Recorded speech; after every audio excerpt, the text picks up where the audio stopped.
Story 1. Lonesome Dove is an unbelievably epic novel, yet so intimate that every character is believable and memorable. I have read hundreds of novels and cannot remember most of them years later, but I remember almost everything about Lonesome Dove. Story 2. A Thousand Splendid Suns changed my beliefs about many things. Story 3. The Green Mile. I read it when I was a teen, and it broke my heart. Story 4. A Prayer for Owen Meany. A beautiful story of undying friendship, fate, love, tragedy, and self-discovery. It was the punch in the gut I needed during a supremely difficult time in my life. I read it when it first came out because I loved John Irving from when I first discovered him as a young teen. I was a voracious reader.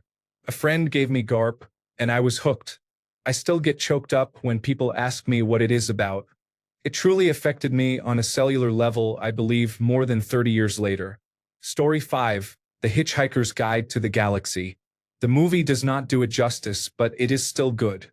Story 6. The very first one I read. I know it was a Hardy Boys book, but I can't, for the life of me, remember which one. Kicked off a love of reading that has lasted for over 45 years and counting. Story 7. The Count of Monte Cristo. I scrolled too far down and don't see any mentions of it. It was the one book that triggered my love of reading and the first book for which I dropped everything else to binge read.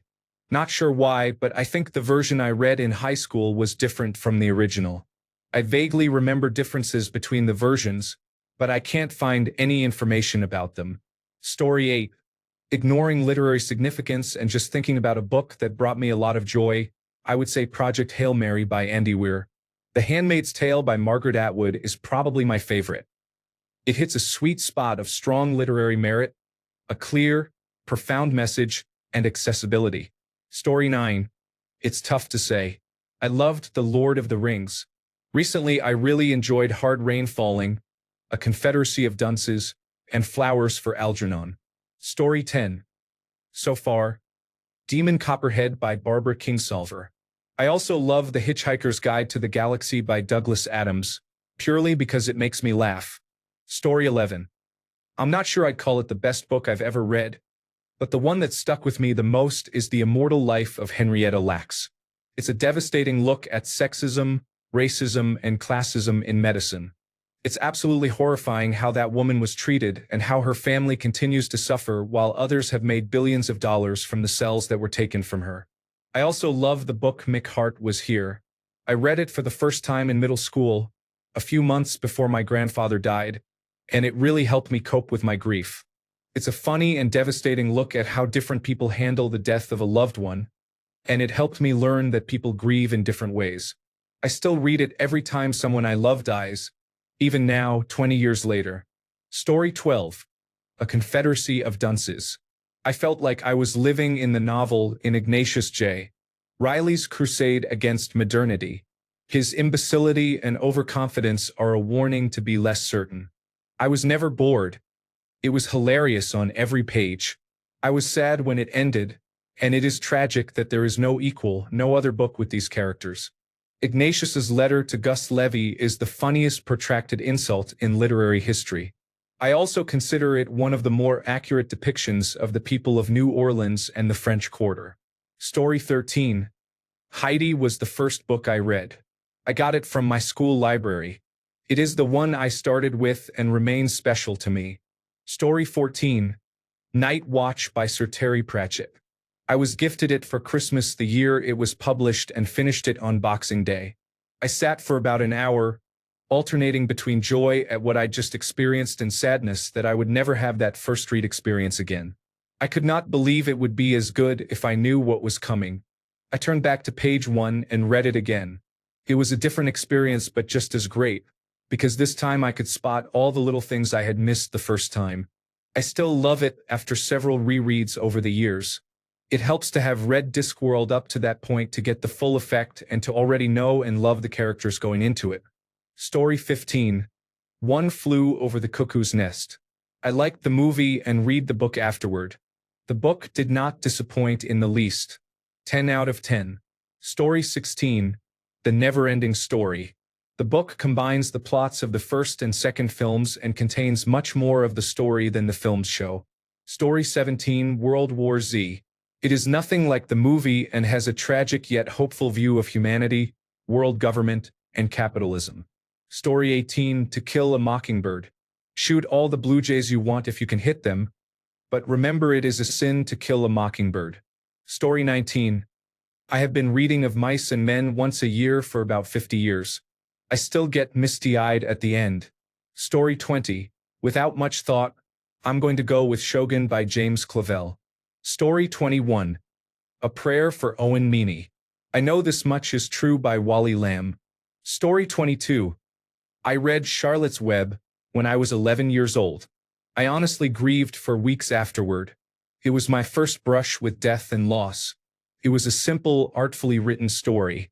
I have read it to my children, and I will read it to my grandchildren when they are old enough.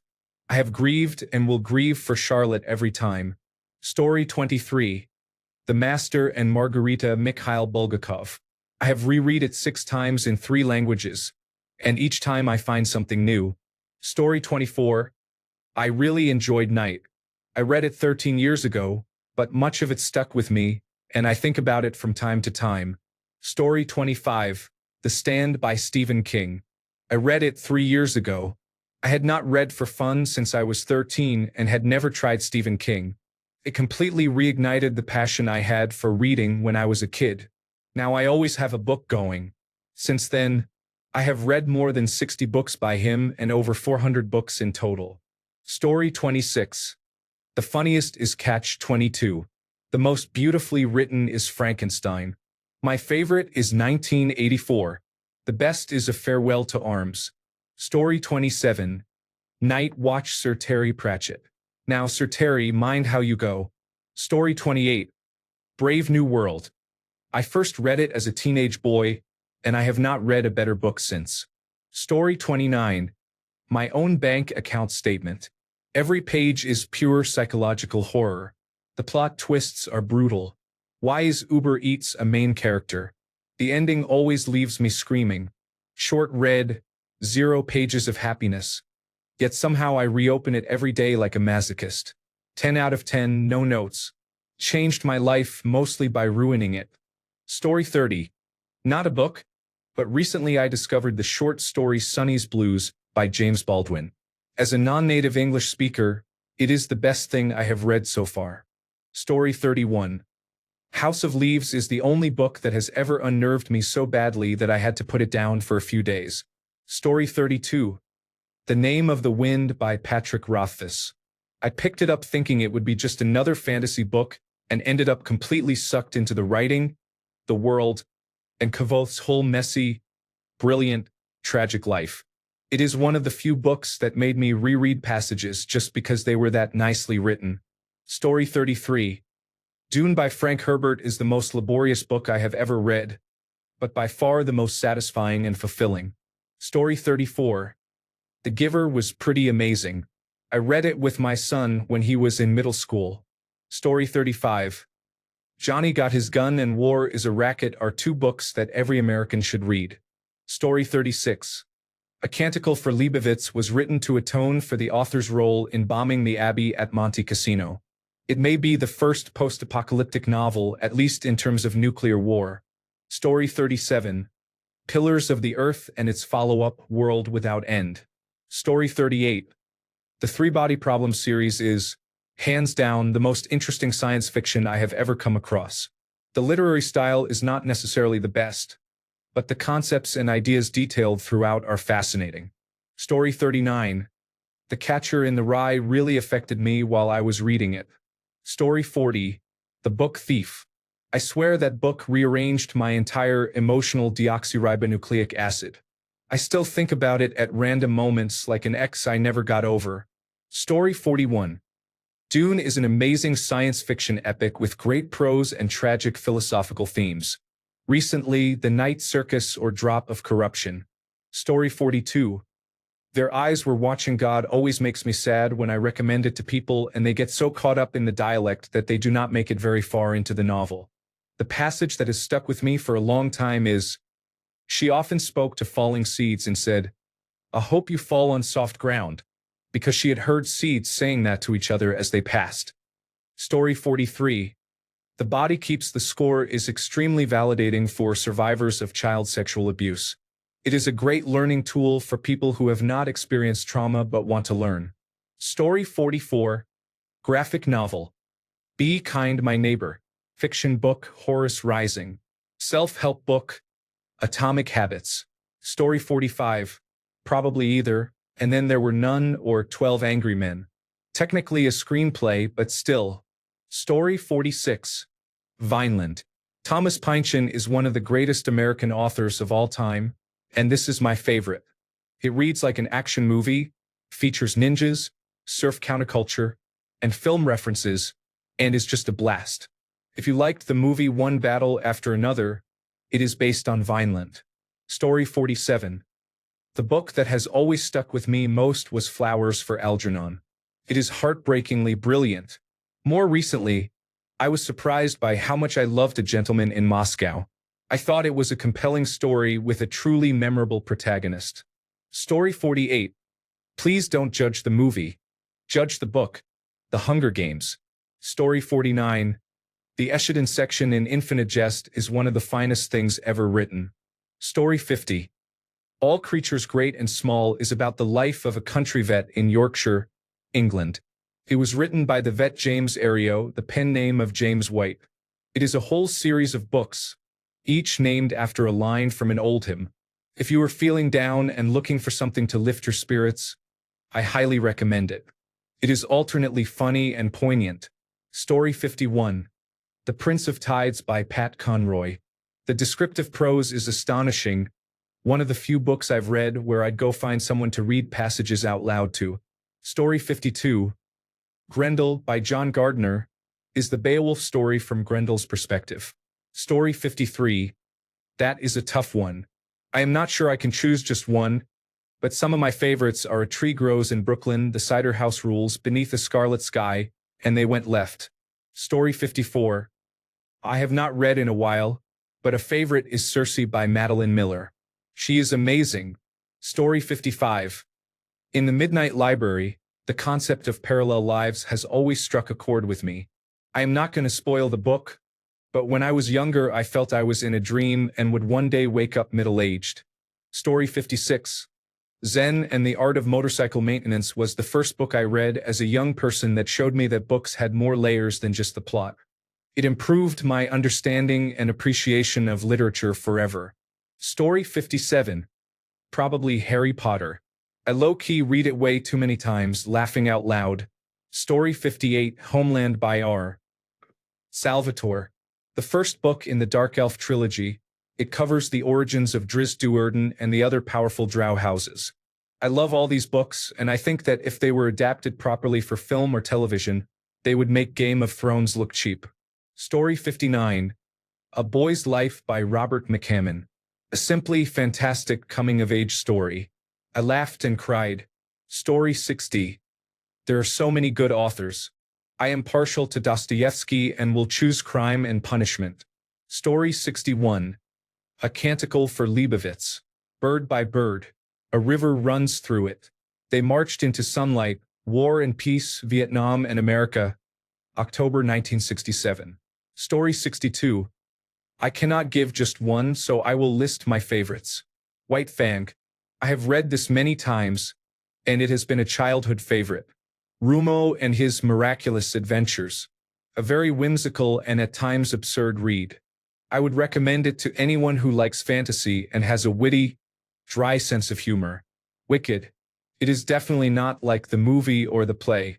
It is a good read for someone who wants to get lost in a gritty, rough tale about politics, love, and mystery. Story 63. Pillars of the Earth and most books by Ken Follett are written by a versatile author.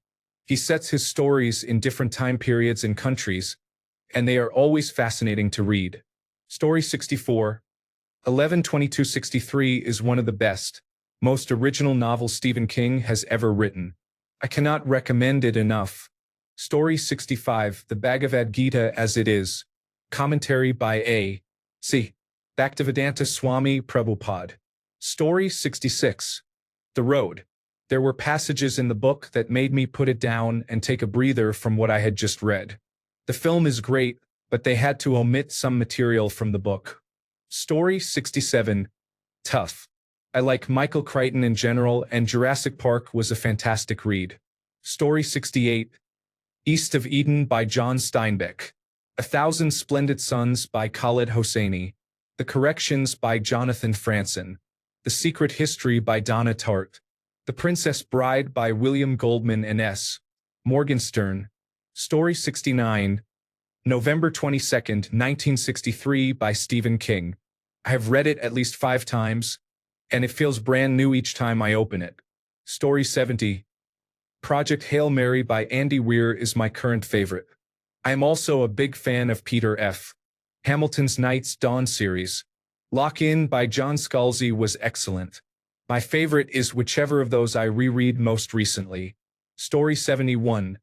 This is such a tough one. I'm going to have to choose 3, 1984, Catch 22, and Cat's Cradle. Story 72. Hyperion. The Story of Sol Weintraub made me shed a few tears. Story 73. Man's Search for Meaning. Read it and you will never be the same. Story 74. Lord of the Flies absolutely touched my heart when I was 13 years old. Story 75. Call Me Ishmael changed my worldview at an important time in my life. Story 76. Zen and the Art of Motorcycle Maintenance. Life was never the same again. Story 77. The Shining was intense. Heinlein's The Number of the Beast is incredible. McCaffrey's Dragon Riders of Pern. Watership Down. The Hobbit. I can't pick a favorite. Hopefully I still have the best I have ever read ahead of me. Story 78. The Four Agreements. It is so simple, but somehow it fixed problems in my head that I did not even know I had the vocabulary for. Story 79. Animal Farm. I was bored one summer day. My friends were out of town, and I wanted to avoid chores. I grew up in rural North Carolina. My grandfather had a farm, so I went for it. Holy cow, I never looked at his hogs the same way. Story 80. I agree with many of these choices, especially A Prayer for Owen Meany. I would also add Stranger in a Strange Land. Story 81. The Call of the Wild. Dogs, America, Midlife Transformation, The Gold Rush, Heroes, Villains, Nature. Almost everything a random middle-aged man could want in a book. Story 82. The Jungle and The Grapes of Wrath both gave me a deep appreciation of the hardships people have endured and what it took to survive. Story 83. The Lottery by Shirley Jackson. Absolute perfection. American Gothic. Eerie because of how real it is. Story 84. The Stand by Stephen King. I have read it 5 times. I have also read Lonesome Dove. Every time I travel, I try to imagine how they managed. Story 85. I'd say The Stand is one of the best.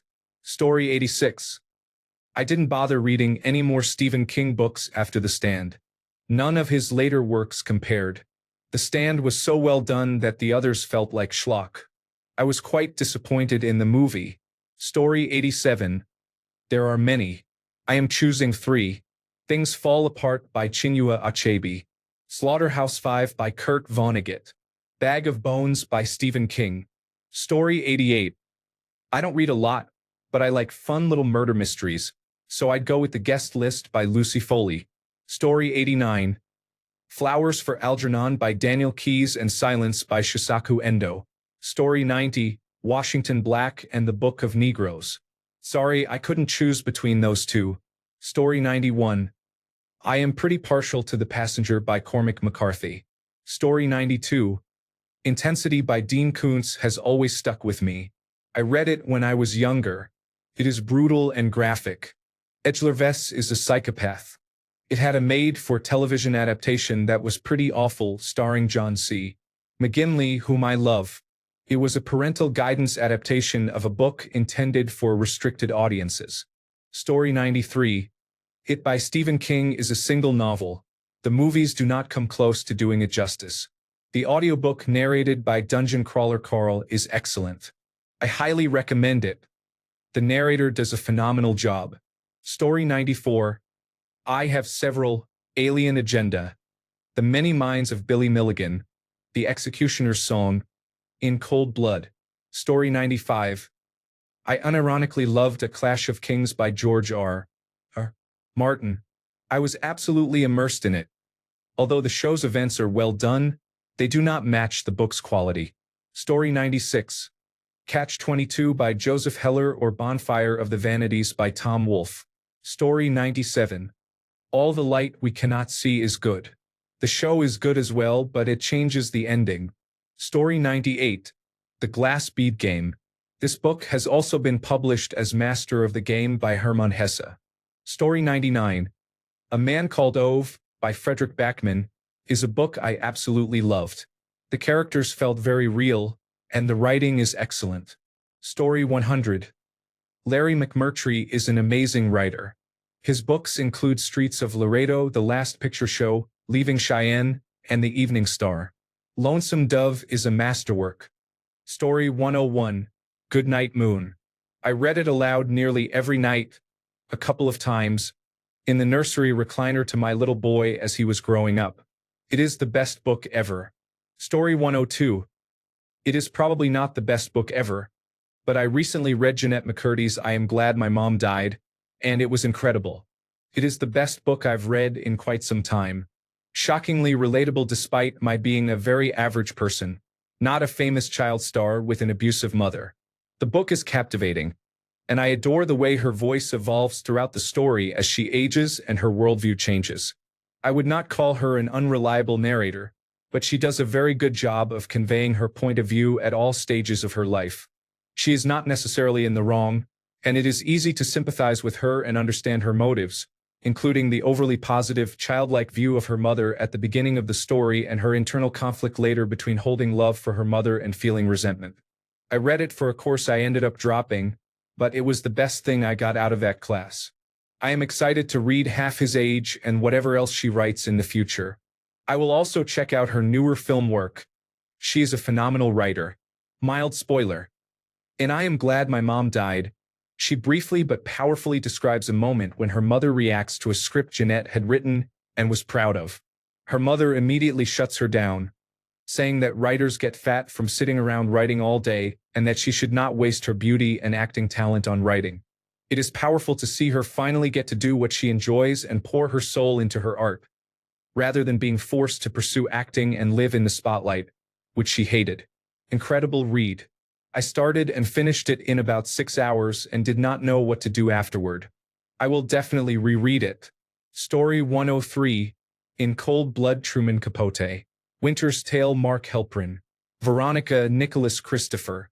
Silverlock John Myers. The Golden Compass Philip Pullman. The Lives of the Monster Dogs Kirsten Bakis. The Executioner's Song Norman Mailer. Story 104. I enjoy almost everything by Kurt Vonnegut, especially The Sirens of Titan. It makes me nostalgic for high school. I read it about 15 years ago. Outside of Vonnegut, A Prayer for Owen Meany is a close second. Story 105. I am a big fan of Tad Williams. The Otherland series is one of my favorites. I have read several books by Ken Follett. I also enjoyed Cryptonomicon by Neil Stephenson and many others. Story 106. Lolita. I put off reading it for years because I could not get over what I thought the novel was. Then I listened to the amazing Lolita podcast by Jamie Loftus and had the entire work reframed. It may honestly be the best book I have ever read, despite remaining extremely unsettling. If you cannot find it in yourself to read the novel, I still highly recommend the podcast. It is incredibly illuminating. Story 107. A Little Life. Would I recommend it? Yes. Would I warn you? Also yes. Would I read it again? Absolutely not. My heart is still recovering. Story 108. I read an abridged version of Les Miserables, and it had such a profound impact on me that to this day it is my favorite work of literature. Story 109. Shogun by James Clavell is one of my all-time favorite books.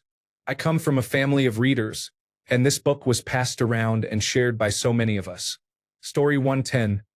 For me, it's 1984, because it still feels chillingly relevant today. Story 111.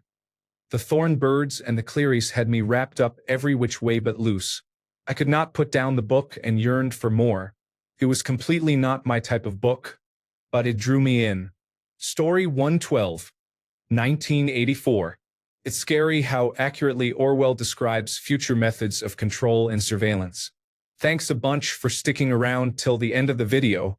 Remember to subscribe, and until next time, stay awesome and goodbye.